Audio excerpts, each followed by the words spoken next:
பதிலுரை மாண்புமிகு உணவு மற்றும் உணவுப் பொருள் வழங்கல் துறை அமைச்சர் அவர்கள். மாண்புமிகு பேரவைத் தலைவர் அவர்களே, தங்களுக்கு வணக்கம். தமிழ்நாட்டை தலைநிமிரச் செய்த தந்தை பெரியார் அவர்களையும், தமிழ்நாட்டுக்கு தமிழ்நாடு என்று பெயர் சூட்டி மகிழ்ந்த பேரறிஞர் அண்ணா அவர்களையும் இந்த நேரத்திலே நான் வணங்குகிறேன்.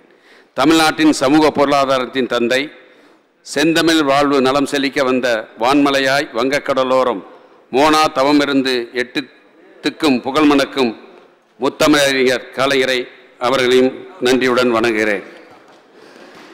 தமிழ்நாட்டை முதன்மை மாநிலமாக ஆக்கிட அயராது உழைத்து வரும் கழகத் தலைவர் மாண்புமிகு முதலமைச்சர் அவர்களை வணங்குகிறேன். 4ஆம் முறையாக உணவு மற்றும் உணவுப் பொருள் வழங்கல் துறையின் மானிய கோரிக்கையை இந்த மாமன்றத்திலே சமர்ப்பித்து வரும் வாய்ப்பினை நல்கிய மாண்புமிகு முதலமைச்சர் அவர்களுக்கு என் நன்றியை தெரிவித்துக் கொள்கிறேன். நாடாளுமன்ற தேர்தலுக்கு முன்பே நாடும் நமதே 40 நமதே என்று சூழலித்து பாராளுமன்ற தேர்தலில் இந்தியாவை உற்று நோக்கின்ற விதத்தில் வெற்றி கொடி நாட்டி தலைமையேற்ற நாள் முதல் அனைத்து தேர்தல்களின் வெற்றி முரசு கொட்டிய தமிழ்நாயகர் நம் அன்பு முதல்வர் அவருக்கு என் நன்றி கலந்த வணக்கத்தை தெரிவித்துக் கொள்கிறேன்.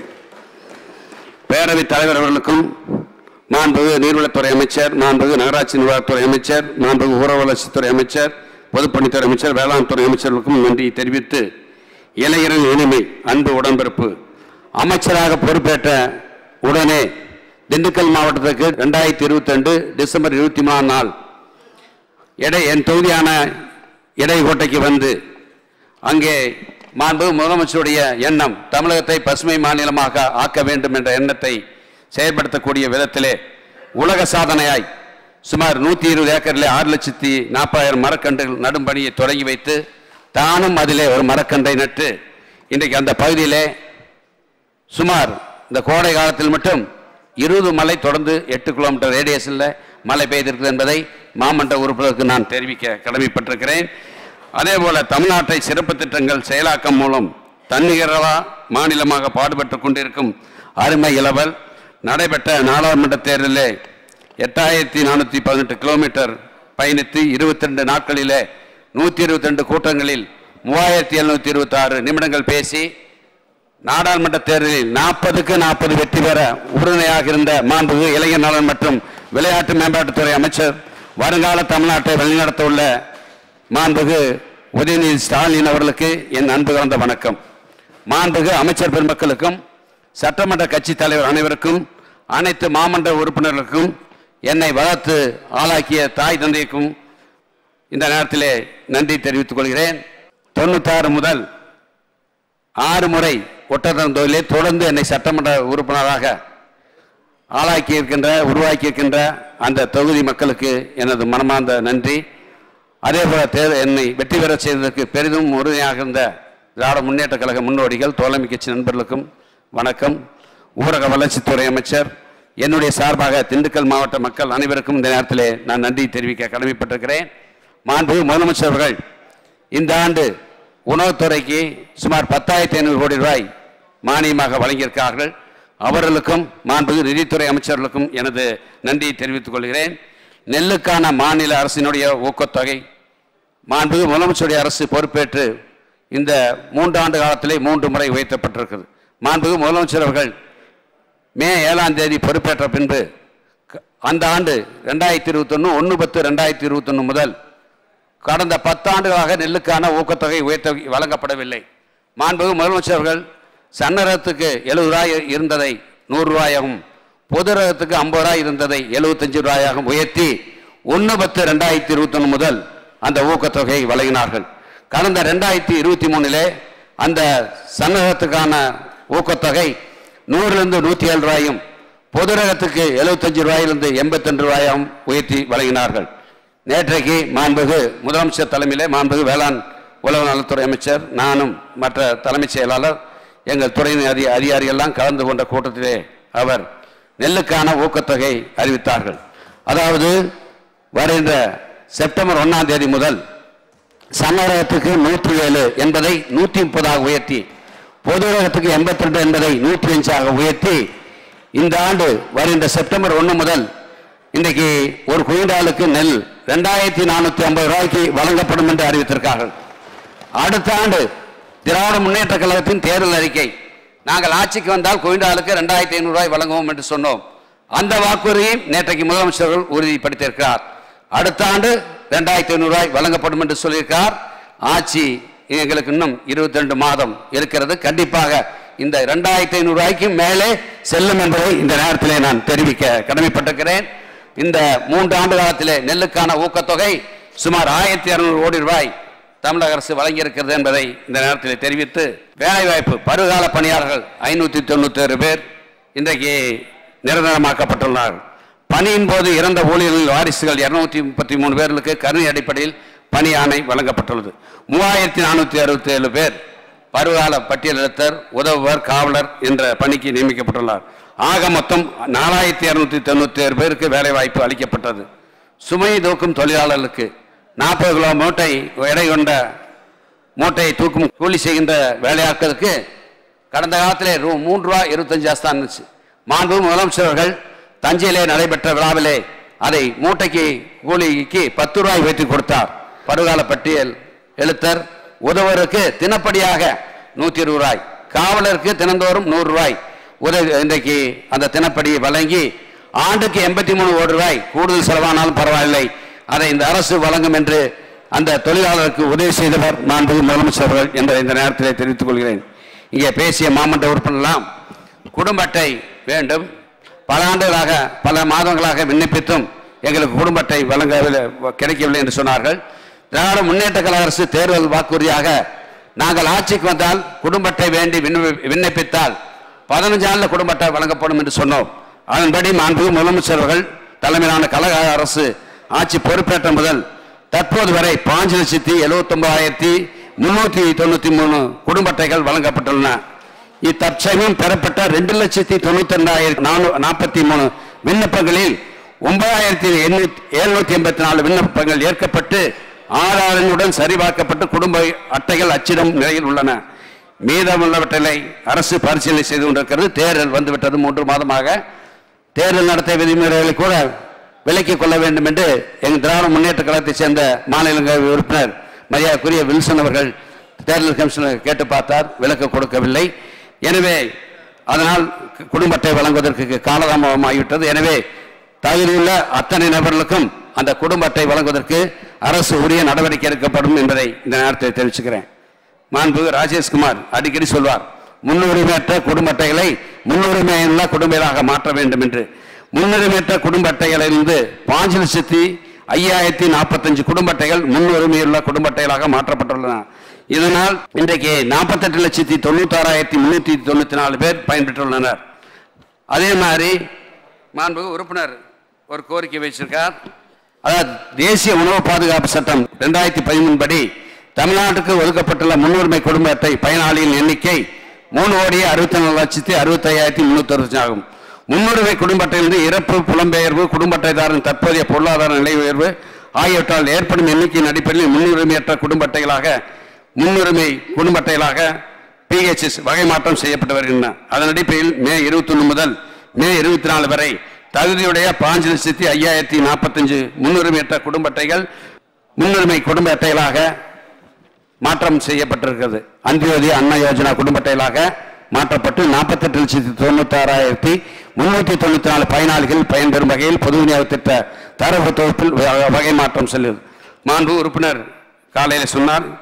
எனவே இது கலெக்டர் ஆஃபீஸ்லேயே அந்த டிஸ்ட்ரிக்ட் சப்ளை ஆஃபீஸர்கிட்ட அதிகாரத்தை கொடுத்துட்டீங்கன்னா இங்கே கமிஷனர் ஆஃபீஸுக்கு வர வேண்டிய அவசியம் இல்லை என்று ஒரு கோரிக்கை வச்சார். எப்போதும் ஆர்வமாக கேட்டுக்கொண்டே இருப்பார். அவர் கன்னியாகுமரி மாவட்டத்தில் மட்டும் 21,099 அட்டைகள் முன்னுரிமை அட்டைகளாக மாற்றப்பட்டுள்ளன. தற்போது 582 மனுக்கள் மட்டும் பரிசீலனை உள்ளது. மாநில அளவில் தரவு தொகுப்புகள் பராமரிக்கப்படுவதால் மாவட்ட ஆட்சித்தலைவரிடமோ அல்லது மாவட்ட வழங்கல் அலுவலரிடமோ அட்டையை மாற்றும் அதிகாரம் வழங்குவதால் ஏற்படும் சாதக பாதங்களை ஆராய்ந்து உரிய நடவடிக்கை எடுக்கப்படும் என்பதை மாண்பு உறுப்பினர்களுக்கு நான் தெரிவிக்க கடமைப்பட்டேன். அதே மாதிரி ரேஷன் அட்டை தொலைஞ்சிச்சுன்னு வச்சுங்க, நகல் அட்டை பிரிவில் நம்ம பெரிய சிரமம். தாலுகா ஆஃபீஸுக்கு போகணும், அதே மாதிரி போய் வட்டவளை பார்த்து மனு கொடுக்கணும். அந்த செலவு அதிகமாக 2 முறை 3 முறை அந்த அட்டை பெறுவதற்கு செல்ல வேண்டும். அதை தவிர்க்கும் வண்ணமாக மாண்புமிகு முதலமைச்சர்களுடைய அரசு பொறுப்பேற்று வந்து இணைய வழியிலே ஆன்லைன் மூலமாக பணம் 50 ரூபா செலுத்தினா அந்த நகல் அட்டை தபால் துறை மூலமாக வருவதற்கு ஏற்பாடு செய்யப்பட்டு அதை மாண்புமிகு இளைஞர் நலன் விளையாட்டுத்துறை அமைச்சர் மரியாதைக்குரிய அன்பு சகோதரர்களால் தொடங்கி வைக்கப்பட்டது. இதுவரை 4,54,635 நகல் குடும்ப அட்டைகள் அஞ்சல் வழியில் வழங்கப்பட்டுள்ளன என்பதை இந்த நேரத்தில் தெரிவித்துக் கொள்கிறேன்.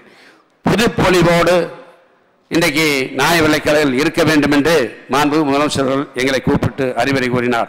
தமிழ்நாட்டில் நியாய விலைக்கடைகளின் தோற்றத்தில் அழகாகவும் உட்கட்டமைப்பில் வசதியாகவும் விளங்க வேண்டும் என்று மாண்புமிகு முதலமைச்சர்கள் ஆணையிட்டார். அதன்படி 6,839 கடைகள் மேம்படுத்தப்பட்டுள்ளன. 9,356 கடைகள் ISO 9,100 தர சான்றிதழும் 20,050 கடைகள் ISO 28,000 தர சான்றிதழும் பெற்றுள்ளன. சிறந்த விற்பனையாளர்கள் மற்றும் இடையாளர்களுக்கு பரிசு மற்றும் சான்றிதழ் இந்த கழக அரசு பொறுப்பேற்ற வழங்கப்பட்டு வருகிறது.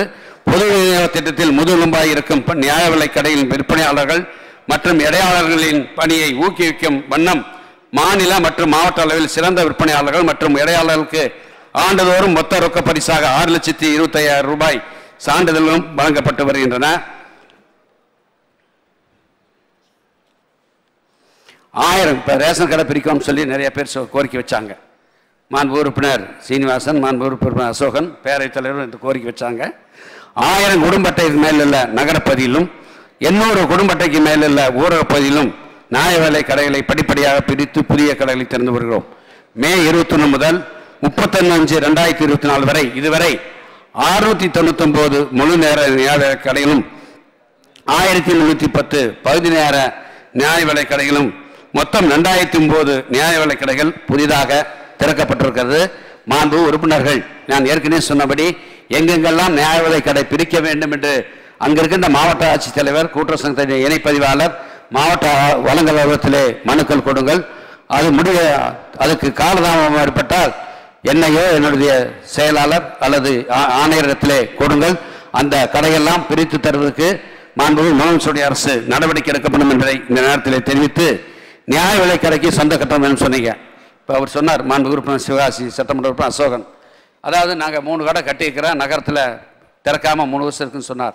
எனவே இது சம்பந்தமாக நகராட்சி துறை சேர்ந்த அதிகாரிகளும் எங்கள் துறை அதிகாரிகளும் கலந்து பேசி அப்படிப்பட்ட தமிழ்நாட்டில் இப்போ எந்தெந்த கடைகள் கட்டி திறக்கப்படாமல் இருக்கிறதோ அதையெல்லாம் திறப்பதற்கு உரிய நடவடிக்கை எடுக்கப்படும் என்பதை இந்த நேரத்தில் நான் தெரிவிச்சுக்கிறேன்.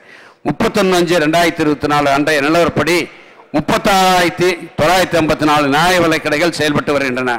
இவற்றில் 19,872 நியாய விலை கடைகள் சொந்த கட்டிடத்திலும் 9,285 நியாய விலை கடைகள் வாடகையில்லா கட்டிடத்திலும் 7,797 நியாய விலை கடைகள் வாடகை கட்டத்திலும் செயல்பட்டு வருகின்றன. இந்நிலையில் வாடகை கட்டத்தில் செயல்படும் நியாய விலை கடைகள் சட்டமன்ற உறுப்பினர் நிதி, பாராளுமன்ற உறுப்பினர் தொகுதி வளர்ச்சியிலிருந்தும் மற்ற இதர திட்ட நிதியின் மூலமாக சொந்த கட்டணம் கட்ட நடவடிக்கை மேற்கொள்ளப்பட்டு வருகிறது. 2021 முதல் மே 24 வரை நிதி ஒதுக்கீடு செய்யப்பட்டு 3,191 கடைகளுக்கு சொந்த கட்டணம் கட்டப்பட்டிருக்கிறது என்பதை இந்த நேரத்தில் அவைக்கு நான் தெரிவிக்க கடமைப்பட்டிருக்கிறேன். மாண்புமிகு பேரவைத் தலைவருக்கு ஊரக வளர்ச்சித்துறை அமைச்சர் 500 ரூபாய் கொடுத்திருக்காங்க. அங்கீகரிக்கும் பிரதிநிதி வாயிலாக இன்றியமையா பொருட்கள் வசதி. இங்கே மாண்பு உறுப்பினர் சீனிவாசன் அவர்களும் அசோகனும் சொன்னாங்க, மாற்றுத்திறனாளிகள், வயது முதிர்ந்தவர்கள், மருத்துவமனையிலே சிகிச்சை பெறவெல்லாம் ரேஷன் கார்டு கடையில் பொருள் பெற முடியல, வீட்டுக்கே பொருள் கொடுக்காம சொன்னீங்க. அதுக்கு நான் பதில் சொன்னேன். இருந்தாலும் நியாய விலை கடைக்கு நேரடியாக சென்று பொருட்களை பெற இயலாத மூத்த குடிமக்கள், மாற்றுத்திறனாளிகள் மற்றும் உடல் நலம் கொண்டியவர்களுக்கு தங்களுக்கு இன்றியமையா பொருட்களை பெறுவதற்காக நீங்கள் யாராவது அவர்கள் ஒரு பிரதிநிதியை நியமனம் செய்து பெற்றுக்கொள்ளும் வசதி நடைமுறைப்படுத்தப்பட்டுள்ளது. 31/5/2024 வரை 3,05,437 குடும்ப அட்டைதாரர்களுக்கு அங்கீகார சான்று வழங்கப்பட்டு 2,76,733 குடும்ப அட்டைதாரர்கள் தொடர்ந்து தங்களால் அங்கீகரிக்கப்பட்ட பிரதிநிதி மூலமாக இன்றியமையா பொருட்களை நியாய விலை கடையிலே பெற்று பயனடைந்து வருகிறார்கள் என்பதை இந்த நேரத்தில் தெரிவிச்சுக்கிறேன். அதே மாதிரி ரேஷன் கடைக்கு போகிறோம். இப்போ என்னென்னா பயோமெட்ரிக் கண்டிப்பாக இருக்கும்னு சொல்லி ஒன்றிய அரசு சொல்லிடுச்சு. ரேகை கைரேகை பஞ்சாயத்தை பொருள் கிடைக்கும். ஆனால் சில நேரங்களில் வயல்வெளிக்கு செல்பவர்கள் ரேகை அழிஞ்சவர்களாக ரேஷன் கடைக்கு போனால் பயோமெட்ரிக் வேலை செய்வதில்லை. சென்ற ஆண்டே மாண்புமிகு முதலமைச்சருடைய கலந்து இனிமேல் பயோமெட்ரிக்கும் இருக்க வேண்டும், கண் கருவிழி ஐரைஸ் என்ற முறையை நடைமுறைப்படுத்த வேண்டும் என்று சொன்னோம். அதற்காக மாண்புமிகு முதலமைச்சர்கள் நிதி ஒதுக்கி கண் கருவிலியே எப்படி எடுப்பீங்க, அது எவ்வளவு யார் எடுப்பா, அவங்களுக்கு எளிமையாக இருக்கணும். கிராமப்புறத்தில் நிறையா வேலை செய்வாங்க, மண்வெட்டியெல்லாம் வச்சு வேலை செய்து ரேகையே இல்லை ஒருத்தருக்கும். அதுக்கு தான் ஐரிஸ் கொடுத்துட்டோம். கைவிரல் ரேகை பதிவு முறை மூலம் பொருள் வழங்கும் நடைமுறை தற்போது உள்ளது. அதில் சில இடங்களில் கைவிரல் ரேகை பதிவு சரியாக வராததால் பொருள் பெறுவதில் தாமதமும் சிரமமும் ஏற்படுவதாக அறிந்து இன்னைக்கு மாண்பு உறுப்பினர்கள் தெரிவித்ததை தொடர்ந்து கண் கருவி சரிபார்ப்பு முறை அறிமுகப்படுத்தப்படும் என்று முதலமைச்சருடைய கேட்டு அதை இந்த அவையிலே நான் கூறியிருந்தேன். கண் கருவி சரிபார்ப்பு முறையை பொதுமக்கள் பொது விநியோக திட்ட பொருள்கள் பெறும் வகையில் சென்னை சேப்பாக்கத்தில் மாண்புமிகு இளைஞர் நலன் மற்றும் விளையாட்டு மேம்பாட்டுத்துறை அமைச்சர்கள் தொடங்கி வைத்தார்கள். இப்போது தற்போது தமிழ்நாட்டிலே 9182 கடைகளில் இந்த முறை செயல்படுத்தப்பட்டு வருகிறது. விரைவில் அனைத்து கடையிலும் கண் கருவி சரிபார்ப்பு முறை செயல்படுத்தப்படும். 36,000 கடையில் 9,000 கடைக்கு இது அனுமதிச்சிருக்கேன். மீது எல்லா கடைக்கும் விரைவில் இன்னும் 2-3 மாத காலத்துக்குள்ளாக அனைத்து கடையிலும் கண் கருவி பொருத்தப்படும் என்பதை இந்த நேரத்தில் தெரிவிச்சு, அதுவரை அந்த கைரேகை பதியாதவர்களுக்கு பொருட்கள் கொடுப்பதற்கு ஒரு உத்தரவு போடுங்க. அவ்வளவுதான். கண்டிப்பாக அது ஏற்பாடு செய்யப்படும் என்பதை முதலமைச்சர் அரசு பொறுப்பேற்ற உடனே தொலைக்காட்சி பார்த்துக்கிட்டு இருக்கிறப்ப ஒரு நெல்மணி நிறைய நனைஞ்சிருச்சு, மலையில் நனைஞ்சிருச்சு. மாண்புமிகு முதலமைச்சர்கள் மாண்புமிகு வேளாண் உழவர் நலத்துறை அமைச்சரும் என்னையும் உடனடியாக நீங்கள் வீட்டுக்கு பெறப்பட்டு வாருங்கள் என்று சொன்னாங்க. எங்கே இருக்குன்னு கேட்டாங்க. சென்னையில் தான் இருக்குன்னு சொன்னோம். 2 பேர் வீட்டுக்கு போனோம். இனிமேல் தமிழ்நாட்டில் மழை பெஞ்சா நெல் எங்கே அடிக்கிறீங்க, திறந்த வெளியில் 103 இடங்களில் நம்ம கிராமங்களில் தட்டு போட்டிருப்போம், தார்பாய் போட்டு மூடியிருப்போம். அதே மாதிரி இருக்குது. எனவே அதையெல்லாம் சொந்த இடத்தில் வைப்பதற்கு உங்கள் வேளாண்மைத்துறை, கூட்டுறவுத்துறை, அதே மாதிரி மற்ற எந்தெந்த துறையில் இடம் இருக்கிறதோ அதையெல்லாம் நீங்கள் பயன்படுத்த வேண்டும் என்று சொன்னார். அதற்காக மாண்புமிகு முதலமைச்சர்கள் தமிழ்நாடு நுகர்வோர் வாணிபக் கழகம் ஏற்கனவே இருந்த கிடங்கு வசதிகளுடன் இந்தியாவுக்கே முன்னோடியாக தமிழ்நாட்டில் மேற்கூரையுடன் கூடிய நவீன சேமிப்பு தளங்கள் கட்டப்பட்டிருக்கின்றன. 4.03 லட்சம் மெட்ரிக் டன் சேமிக்கும் வகையில் 333 கோடி ரூபாய் மதிப்பீட்டில் சேமிப்பு தளங்கள் கட்ட மாண்புமிகு முதலமைச்சர்கள் ஆணையிடப்பட்டு 2.83 லட்சம் மெட்ரிக் டன் சேமிப்பு தளங்கள் திறக்கப்பட்டு பயன்பாட்டில் உள்ளன. மீதியுள்ள சேமிப்பு தளங்கள் கட்டப்பட்டு வருகின்றன. இதனால் கொள்முதல் செய்த நெல்லை திறந்த வெளியில் சேமிப்பதை குறைத்தும் நெல் கொள்முதல் நிலையங்களிலிருந்து உடனுக்குடன் நெல்லை அனுப்பி வைத்ததன் காரணமாக தரமான அரிசி கொடுக்க நேர்ந்ததோடு அரசுக்கும் கணிசமான தொகையை மீதப்படுத்தியுள்ளோம் என்பதை இந்த நேரத்தில் தெரிவித்துக் கொள்கிறேன். மாண்பு உறுப்பினர் அப்துல் சமத் அவர் சொன்னது போல தமிழ்நாடு முழுவதும் இன்றைக்கு மக்களுக்கு தரமான அரிசியை தொடர்ந்து வழங்கி நம்முடைய மாமன்ற உறுப்பினர்கள் பொதுமக்கள் மத்தியிலே இன்னைக்கு குடும்பத்தார் அனைவரையும் பாராட்டையும் நம் முதல்வருடைய அரசு பெற்றிருக்கிறது என்பதை பெருமையோடு தெரிவித்துக் கொள்ள கடமைப்பட்டிருக்கிறேன். அதே மாதிரி சென்ற ஆண்டு சிறுதானிய ஆண்டு ஐக்கிய நாடு சபை அறிவித்திருக்கிறது. அதை ஒட்டி மாண்பு முதலமைச்சர்கள் சிறுதானியத்தை எந்த மாவட்டத்திலாவது வழங்க வேண்டும் என்று சொன்னார்கள்.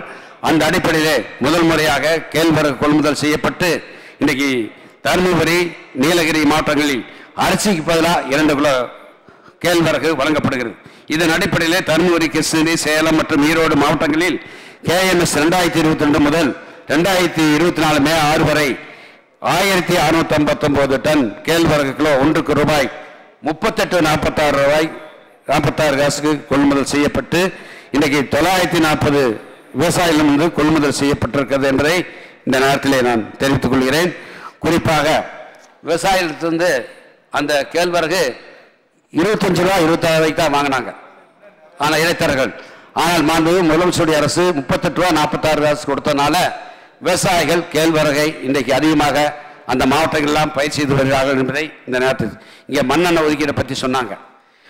ஒன்றிய அரசால் மாநிலத்துக்கு வழங்கப்பட்டு வரும் மண்ணெண்ணெய் 2006 ஏப்ரல் திங்களிலிருந்து 59,852 கிலோ லிட்டராக இருந்த நிலையில் இந்த ஒதுக்கீடு படிப்படியாக குறைக்கப்பட்டு 1/4/21 அன்று 7,536 கிலோ லிட்டராக குறைக்கப்பட்டு மீண்டும் 2,802 கிலோ லிட்டர் வரை குறைக்கப்பட்டு தற்போது 1/4/2024 முதல் வெறும் 1084 கிலோ லிட்டர் தான் இன்னைக்கு ஒதுக்கீடு செய்யப்பட்டு வருகிறது.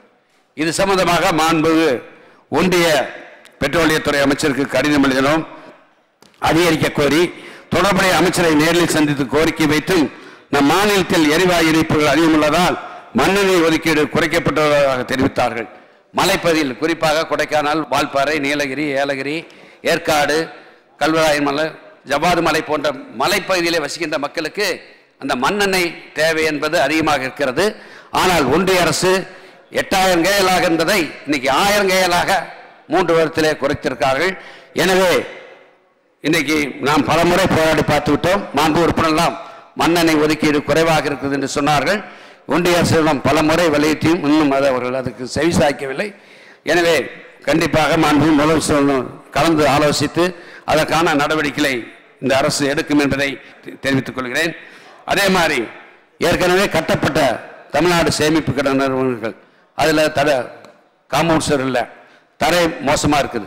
அதேமாதிரி அங்கே வேலை பார்க்கின்ற தொழிலாளர்களாக தங்குமிடம், கழிப்பிட வசதி, எந்த வசதியும் இல்லாமல் இருந்து அதை சீர் செய்வதற்காக மாண்பு முதலமைச்சர்கள் இன்றைக்கு 90 கோடி ரூபாய் நிதி கொடுத்து அந்த பணியெல்லாம் புனரமைக்கின்ற பணி நடைபெற்று வருகிறது.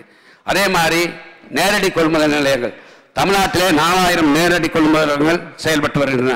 அதில் 230 இடங்களில் மட்டும்தான் இன்னைக்கு 625 நேரடி நெல் கொள்முதல்கள் மட்டும்தான் நிரந்தர கட்டணங்கள் இருக்கிறது. ஆனால் மற்ற இடங்களில் வாடகை அடிப்படையிலும் தற்காலிக கீற்று கொட்டையை மற்றும் திறந்தவெளி நிலங்களில் நெல் கொள்முதல் செய்யப்படுகிறது. இதனால் ஏற்படும் பாதிப்புகளை தவிர்க்கும் வகையில் நெல் சாகுபடி அதிகமுள்ள இடங்களில் எல்லாம் நிரந்தர நேரடி கொள்முதல் நிலையங்களை அரசு படிப்படியாக நிறுவி வருகிறது. 100 கோடி ரூபாய் திட்ட மதிப்பில் 230 நேரடி நெல் கொள்முதல் நிலையங்கள் கட்டப்படும் என்று அறிவிக்கப்பட்டு இதுவரை 77 கொள்முதல் நிலையங்கள் கட்டி முடிக்கப்பட்டுள்ளன. 153 நேரடி கொள்முதல் நிலையங்கள் கட்டுமான பணியில் இன்றைக்கு பல்வேறு நிலையில் உள்ளன என்பதை இந்த நேரத்தில் தெரிவிச்சுக்கிறேன். அதே மாதிரி உள்ளவர் உதவி மையம் அறுவடை நெல் செய்த நெல்லை நேரடி கொள்முதல் நிலையங்களில் விற்பனை செய்வது மற்றும் இது தொடர்பான தகவலை பெறுவதில் உழவர் பெருமக்களுக்கு இருக்கும் சந்தேகங்களை தீர்ப்பதற்காக உழவர் உதவி மையம் என்னும் தொலைபேசியை இன்னைக்கு வழங்கப்பட்டுள்ளது. தமிழ்நாடு நுகர்வோர் வாணிப கழக தலைமை அலுவலகத்தில் இயங்கும் உழவர் உதவி மையத்தின் கட்டணமில்லா தொலைபேசி எண் 1800 599 35 40 6 இணைப்புகள் மூலம் விவசாயிகள் நெல் விற்பனை தொடர்பான ஆலோசனை விளக்கம் கேட்பதுடன் புகார்களும் அளிக்க முடியும். இந்த சேவை தொடங்கப்பட்ட காலத்திலிருந்து 21/10/2021 முதல் தற்போது வரை 12925 அழைப்புகள் பெறப்பட்டு தொடர்புடைய மண்டல அலுவலர்கள் மூலம் உழவர்கள் விரும்பிய சேவைகள் வழங்கப்பட்டுள்ளன. அதே மாதிரி விவசாயிகளுக்கு இந்த 3 ஆண்டு காலத்தில் வழங்கப்பட்ட தொகை 7/5/2021 முதல் 26/6/2006 நேற்று வரை 22,97,343 விவசாயிகளிடமிருந்து 1,31,90,778 மெட்ரிக் டன் நெல் கொள்முதல் செய்யப்பட்டு 28,245 கோடி ரூபாய் வழங்கப்பட்டது. அதே மாதிரி அரவை ஆலைகள் கடந்த ஆட்சியிலே 376 அரவை ஆலைகள் தான் நினைச்சு அரைக்கின்ற திறன் சுமார் 5.5 லட்சம் மெட்ரிக் டன்.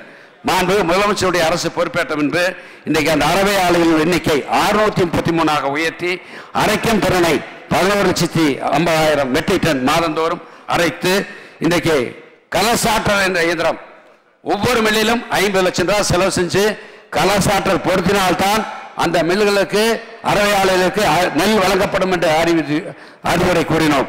அதன் அடிப்படையில் 639 அரிசி ஆலையிலும் 50 லட்சம் ரூபாய் செலவு செய்து ஒவ்வொருவரும் கலசாற்றல் பொருத்தியிருக்கார்கள். அதனால் கடந்த ஆட்சியை போல இல்லாமல் நெல்லை அதிக நாள் இருப்பு வைக்காமல் விரைவாக நெல்லை அரைத்ததால் தற்போது நியாய விலை கடையில் தரமான அரிசி தொடர்ந்து பழுப்பு கருப்பில்லாமல் வழங்கப்பட்டு வருது. அரிசி பருப்பு பாமாயில் சர்க்கரை உட்பட அனைத்து பொருளின் தரத்தை உறுதி செய்த மாவட்ட வழங்கல் அலுவலர் தலைமையிலே ஒரு குழுவும் அமைக்கப்பட்டிருக்கிறது என்பதை இந்த நேரத்தில் தெரிவித்துக் கொள்கிறேன். பொது விநியோக திட்ட குறைதீர்வு முகாம் குடும்ப அட்டைதாரர்களுக்கு வட்டந்தோறும் மாதத்துக்கு ஒரு முறை குறைதீர்வு முகாம் நடத்தப்பட்டு வருகிறது. மே 2021 முதல் 24 வரை பெயர் மாற்றம், முகவரி மாற்றம், அட்டை வகை மாற்றம் போன்ற 1,96,642 கோரிக்கைகள் ஏற்கப்பட்டு இன்றைக்கு அதை தீர்த்து வைக்கப்பட்டுள்ளன என்பதை இந்த நேரத்தில் தெரிவிச்சுக்கிறேன். தமிழ்நாட்டில் பல ஆண்டுகளாக மாநில மற்றும் மாவட்ட நுகர்வோர் குறை தீர் ஆணையங்கள் காலியாக இருந்த 31 தலைவர் மற்றும் 57 உறுப்பினர் பணியிடங்களை விரைந்து நிரப்பப்பட்டு முழுவீச்சில் செயல்பட துரித நடவடிக்கைகள் மேற்கொண்டதன் விளைவாக பல ஆண்டுகால நிலையில் இருந்த நுகர்வோர் வழக்கெல்லாம் விரைந்து முடிக்கப்பட்டு தற்போது 17 மாவட்டங்களில் 100க்கும் குறைவான வழக்குகளே நிலுவையில் உள்ளன. குடிநீர் பொருள் வழங்கல் குற்றப்புலனாய்வுத்துறையை வலுப்படுத்தி குற்றங்களை தடுப்பதற்காக திருச்சிராப்பள்ளி மற்றும் கோயம்புத்தூர் புதிதாக காவல் கண்காணிப்பாளர்கள் 2 பேரை நியமித்திருக்கிறோம். அதேபோல புதிதாக ஆரம்பிக்கப்பட்ட 6 மாவட்டங்களிலும் 6 அலகுகள் தோற்றுவிக்கப்பட்டன. 7/5/2021 முதல் 31/5/2000 வரையிலான நமது ஆட்சியில் 23,42,85,564 ரூபாய் மதிப்பிலான பொது விநியோக திட்ட பொருட்கள் கைப்பற்றப்பட்டுள்ளன. மொத்தம் 26,842 வழக்குகள் பதியப்பட்டு 27,328 நபர்கள் கைது செய்யப்பட்டனர். கடத்தலில் ஈடுபட்ட 227 நபர்கள் தடுப்பு காவலில் வைக்கப்பட்டுள்ளனர். 5,537 வாகனங்கள் கைப்பற்றப்பட்டுள்ளன. 5,995 வாகனங்கள் ஏலம் மூலம் இன்றைக்கு தீர்வு செய்யப்பட்டன. கடந்த ஆட்சியின் இதே கால கட்டத்தை ஒப்பிடும்போது 2 மடங்குக்கு மேலான அரிசி, அதே போல 3 மடங்குக்கு மேலான மதிப்புள்ள பொருட்கள் கைப்பற்றப்பட்டுள்ளன. 2 மடங்கு கைது, வாகன கைப்பற்றலில் 60% அதிகம், வாகன கழிவில் 206% முன்னேற்றம் என குறிப்பிடத்தக்க சாதனையை இந்த துறை எய்துள்ளது. தமிழ்நாடு சேமிப்பு கிடங்கு நிறுவனம் வேளாண் விளைபொருள் மற்றும் அரசு சார் நிறுவனங்களில் இதர பொருளை சேமித்து வைக்க கிடங்கு வசதிகளை செய்து வருகிறது. 2021 ஆண்டு 78% இருந்த கிடங்கு பயன்பாட்டு திறன் தற்போது 95% உயர்ந்தும் 81.44 கோடி ரூபாய் இருந்த வருவாய் 133.44 கோடி ரூபாய் உயர்ந்தும் 22.01 கோடியாக இருந்த நிகர லாபம் 31.51 கோடி ரூபாயாக உயர்ந்தும் உள்ளன. மொத்தம் 10,200 மெட்ரிக் டன் கொள்ளல் கொண்ட 3 புதிய கிடங்குகள் கட்டப்பட்டு 7.61 லட்சம் மெட்ரிக் டன் கொள்ளலிருந்து 7.71 லட்சம் மெட்ரிக் டன்னாக உயர்ந்துள்ளது. உணவு மற்றும் உணவுப் பொருள் வழங்கத் துறையின் அனைத்து அலகுகளும் கடந்த 3 ஆண்டுகளில் மிகவும் சிறப்பாக செயல்பட்டுள்ளன. கிருஷ்ணகிரி மாவட்டத்துக்கு நானும் மரியாதைக்குரிய ஒசூர் சட்டமன்ற உறுப்பினர், தளி சட்டமன்ற உறுப்பினர் தொகுதியில் மலைப்பகுதியில் கடை பிரிக்க வேண்டும் என்று ஒரு கோரிக்கை வைத்திருந்தார். ஒரே நேரத்தில் 10 கடை போய் மலைப்பகுதியில் திறந்தோம். திறந்த சமயத்தில் கடை திறந்துட்டு நிகழ்ச்சியெல்லாம் முடித்து பெறப்படும் சமயத்தில் ஒரு பெண்மண் மலைவாழ் பெண் ஒருவர் வந்து நான் மைக்கில் பேசணும்னு சொன்னாங்க. என்னம்மான்னு கேட்டேன். இல்லை, அரசுக்கு நன்றி சொல்லணும்னு சொன்னாங்க. சொல்லுன்னு சொன்னேன். அப்போ சொன்னாங்க, நாங்கள் இந்த கடை பிரிக்காட்டி 8 கிலோமீட்டருக்கு நான் இந்த கடைக்கு வந்து பொருள் வாங்கிட்டு போகணும். வர்றதுக்கு 8 கிலோமீட்டரு, செல்வதற்கு 8 கிலோமீட்டர், 16 கிலோமீட்டர் வந்துட்டு போனாத்தான் பொருளை வாங்க முடியும். இன்னைக்கு இந்த வசதியை ஏற்படுத்தி கொடுத்திருக்கீர்கள். எனவே இதை மாண்புமிகு முதலமைச்சருக்கு என்னுடைய நன்றியை நான் தெரிவித்துக் கொள்கிறேன் என்று சொன்னார். உள்ளபடி எங்களுக்கு மகிழ்ச்சியாக இருந்தது. எனவே இப்படி பல்வேறு வசதிகளை இன்றைக்கு மாண்புமிகு முதலமைச்சருடைய அரசு மக்களை மகிழ்விக்கும் அரசாக திகழ்கிறது. அதே மாதிரி கடந்த அதான் பேசுகிறேன், நேரம் விட்டேன். துவரம்பருப்பு பாமாயில் மே 2024 மாதத்திற்கான 20,000 மெட்ரிக் டன் துவரம்பருப்பு மற்றும் 2 கோடி பாமாயில் பாக்கெட்டுகள் கொள்முதல் செய்வதற்கான ஒப்பந்த புள்ளி 8/4/2024 அன்று இந்திய தேர்தல் ஆணையத்திடம் அனுமதி கோரி கடிதம் அனுப்பப்பட்டது. அதே 17/4/2024 தான் தேர்தல் ஆணையத்தின் அனுமதி பெறப்பட்டது. அதே மாதிரி 18/4/2024 தேதி அன்று மே 24 மாதத்திற்கான 20,000 மெட்ரிக் டன் மற்றும் பருப்பு மற்றும் 2 கோடி பாமாயில் பாக்கெட்டுகள் கொள்முதல் செய்வதற்கான ஒப்பந்த புள்ளிகள் கோரப்பட்டு நாளிதழ்களில் விளம்பர அறிவிக்கை வெளியிடப்பட்டன. மே 2024 மாதத்துக்கான ஒப்பந்த புள்ளிகள் 2/5/24 அன்று திறக்கப்பட்டு 6/5/2024 அன்று தகுதியுள்ள ஒப்பந்ததாரர்களுடன் நேரடி பேச்சுவார்த்தை நடத்தப்பட்டு 12/5/2024 அன்று பாமாயில் ஒப்பந்ததாரர்களுக்கு 13/5/24 அன்று துவரம்பருப்பு ஒப்பந்ததாரர்களுக்கும் கொள்முதல் ஆணைகள் வழங்கப்பட்டன.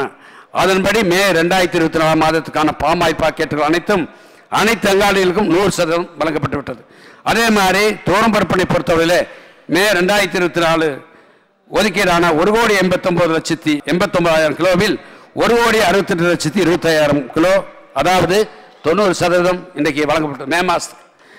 அதே மாதிரி ஜூன் 2024 மாதத்துக்கான 20,000 மெட்ரிக் டன் துவரம்பருப்பு மற்றும் 2 கோடி பாமாயில் பாக்கெட்டுகள் கொள்முதல் செய்த ஒப்பந்த புள்ளி கோருவதற்காக தேர்தல் ஆணையத்தில் 7/5/2024 நாங்கள் கடிதம் கொடுத்தோம். எப்போ அனுமதி வந்துச்சுன்னு தெரியுங்களா? 27/5/2024. அப்புறம் அது வந்த பின்னாடி அதை எடுத்து ஒப்பந்த புள்ளி கோருவதற்கான விளம்பர செய்தி 10 நாள் கொடுக்கணும். அது 8/6/2002 28/5/2002 பிரசுரம் செய்யப்பட்டது. அதற்குரிய ஒப்பந்த புள்ளியானது 8/6/2024 அன்று திறக்கப்பட்டன.